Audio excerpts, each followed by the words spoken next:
سو یہ فارمولا جو ہے یہ پاکستان کے لیے سسٹینیبل نہیں ہے, یہ کسی ملک کے لیے بھی سسٹینیبل نہیں ہے کہ آپ انورڈ لوکنگ اکانومی ہو اور وہ امپورٹس کے اوپر ڈپینڈ کرتی ہو.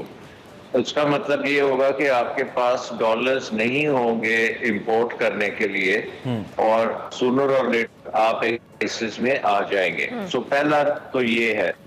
اس میں بات یہ تھی کہ انرجی جو ہے وہ ہم نے کیوں امپورٹڈ انرجی بنا دی, اس کی بھی ہماری پولیٹیکل ریزنز ہیں.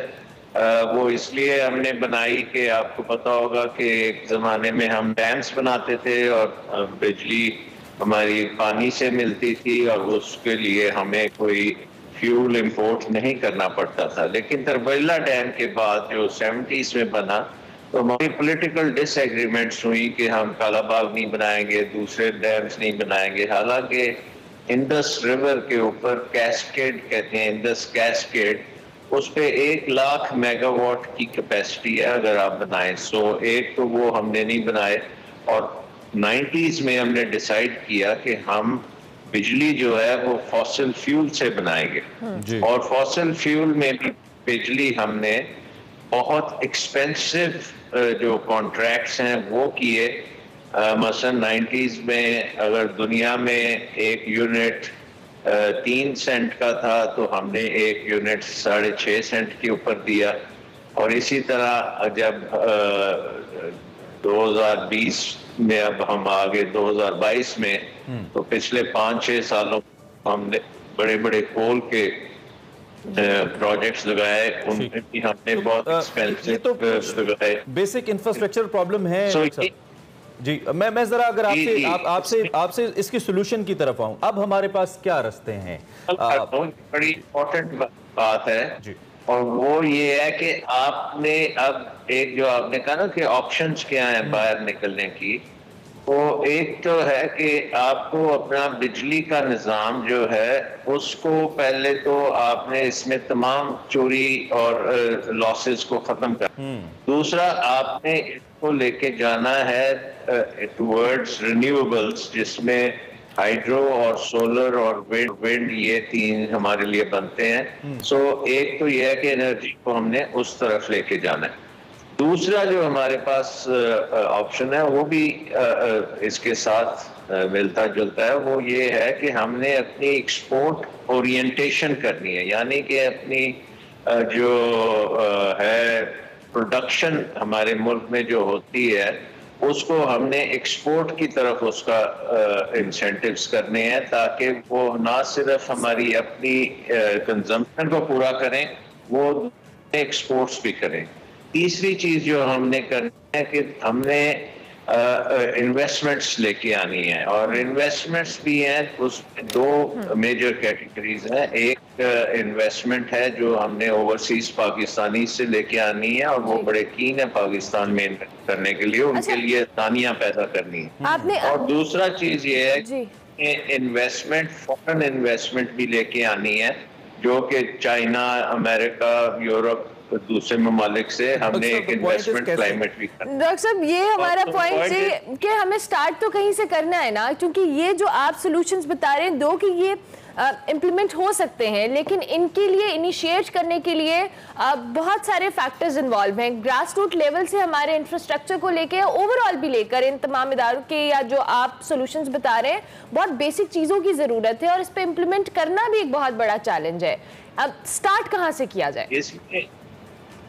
اب اس میں آپ دیکھیں نا کہ اس وقت جو ہماری سچویشن ہے, 2 سگنلز ہمیں مل رہے ہیں جو کہ بڑے خطرناک سگنلز ہیں. ایک ہے کہ ہمارا روپی جو ہے اس کی ویلیو بہت گرتی جا رہی ہے کمپیئر ٹو دا ڈالر. تو اس کی ایک وجہ یہ ہے کہ ڈالرز کی ہماری کمی ہے, اور ڈالر انٹرنیشنلی بھی بہت اسٹرانگ ہوتا جا رہا ہے. اور دوسری چیز یہ ہے, اور اس کی پیچھے جو باتیں ہیں وہ میں نے پہلے بھی کر دی, کہ ایک تو انرجی امپورٹس ہماری بہت مہنگی ہو گئی ہیں, دوسرا ہمارا فوڈ کے اوپر خاصا انحصار ہے. لیکن اور یہ آئی ایم ایف پروگرام میں جس طریقے سے آپ چینج کر رہے ہیں تو یہ مہنگائی تو ہوگی, لیکن آپ ڈیفالٹ کی طرف اس کی وجہ سے نہیں جائیں گے. ٹھیک ہے. ڈیفالٹ جو آپ کا اس وقت آ رہا ہے وہ ایک اور وجہ سے آ رہا ہے اور وہ ہے ہمارے ملک کی پولیٹیکل انسٹیبلٹی. جی اس میں اب یہ ہے پاکستان کے جو بانڈز ہیں ٹھیک ہے. وہ دنیا میں اس وقت بہت ہیویلی ڈسکاؤنٹ ہو رہی ہیں. یعنی کہ جو ہم نے انٹرنیشنل بانڈز ایشو کیے ہوئے ہیں اور 100 روپے کا بانڈ اگر 50 روپے پہ بک رہا ہے تو لوگ بہت زیادہ ہم اس پہ ریٹرنز آفر کریں. اچھا ڈاکٹر صاحب، ایک بڑی امپورٹنٹ بات ہے جس پہ اس وقت بہت زیادہ فوکس ہونا بھی چاہیے اور سم ہاؤ ہے بھی، لیکن ہم اس سے شاید اس طرح سے بینیفٹ نہیں لے پا رہے ہیں، وہ ہے کہ ہم اپنے قرضوں کی جو ریسکیجولنگ ہے اس پہ کچھ بات کریں. یہ جو 30-40 ارب ڈالر کا ایکسٹرا بوجھ پڑا ہے ہماری اکانومی پہ، اس کو کسی طریقے سے دنیا کی ہیلپ کی صورت میں ہم لے کر آئیں. اس وقت سب سے بڑا کنسرن ہمارا یہ ہے کہ اتنے بڑے نقصان کے بعد دنیا پاکستان کے ساتھ اس طرح کھڑی نہیں ہو رہی ہے. چاہے جتنا طیب اردگان صاحب شہباز شریف صاحب کا ہاتھ پکڑ کے تصویر بنا لیں، پیوٹن صاحب بڑی لمبی دیر تک مسافر اور خوش گپیاں کر لیں، دنیا امداد نہیں دے رہی ہے، دنیا ہچکچا رہی ہے. اس سے کیسے نکلے؟ گورنمنٹ آف پاکستان کیا کرے جس سے دنیا ہمیں امداد بھی دے اس موقع پر، چونکہ ہم ڈیزرو کرتے ہیں، ہمارا تو 1% حصہ ہے کاربن امیشن میں. دیکھیں، اس میں آئی ایم ایف نے اپنی جو ریسنٹ رپورٹ ہے اس میں انہوں نے بڑا کلیئرلی انڈیکیٹ کیا، اور یہ پہلی دفعہ اس طرح کی بات میں نے دیکھی ہے کہ آئی ایم ایف جیسی ایک انٹرنیشنل اتھارٹی جو ہے وہ کسی ملک میں پروگرام کے دوران بتائے کہ ملک کی جو سیاسی کانفرنٹیشن ہے، ملک میں جو سیاسی پولرائزیشن ہے، وہ پاکستان میں جو اکانومی میں ریفارمز کی ہم باتیں کر رہے ہیں اس طرف وہ نہیں جائے گی. اور یہ پاکستان کے مسائل جو ہیں وہ پولیٹیکل ایک قسم کا ڈیڈ لاک ہے، اور یہ ڈیڈ لاک توڑنا بہت ضروری ہے. ریسنٹلی آپ کو پتہ ہے کہ ایک پولیٹیکل پارٹی بہت پاپولر ہوتی جا رہی ہے اور اس کے اوپر ہم دیکھ رہے ہیں کہ بے شمار کیسز بن رہے ہیں، اس کے اوپر بلیک آؤٹ کیا جاتا ہے میڈیا میں. اس طرح کی چیزیں جو ہیں ایک ڈیموکریسی کی وہ انٹرنیشنل جب خبر بنتی ہے تو اس میں جو انویسٹر ہے وہ پریشان ہو جاتا ہے کہ یہ ان کا سسٹم جو ہے وہ بریک ڈاؤن کی طرف جا رہا ہے.